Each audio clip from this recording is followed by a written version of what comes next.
Assalamualaikum dan selamat malam. So, hari ni 5/5/2025 waktu malam di Kota Baru. Nampaknya renggang sikit. Ya, nampak renggang ni. Idea Kobecky ya. Ni USA Kobecky ya. Ni kata mahala ko dalam bandar.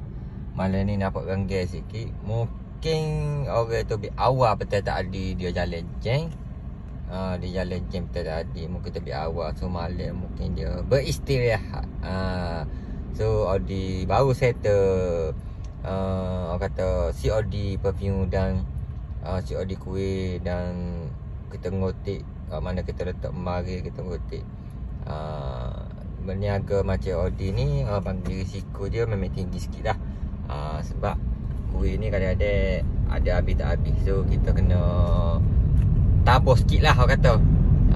Kena kata sabar. Habis tak habis ni kuih ni perkara biasa. Tapi bila habis kita bersyukur. Kalau tak habis pun kena bersyukur jugalah. Sebab rezeki ni kita kena ada usaha. Kalau tak ada usaha macam mana rezeki nak mari kan. So doa-doakan Audi, semoga Audi terus maju jaya. Dan sesiasa orang kata teruskan perjuangan Audi ni. Dan Audi ucapkan kepada anda yang tengok video Audi ni, terima kasih. Dan Audi hargai apa yang anda tengok Audi buat video ni. Okey, Audi doakan semoga anda mendapat rezeki dan dilimpahi segalanya. Semoga sihat selalu, amin ya rabbal alamin. Selamat malam.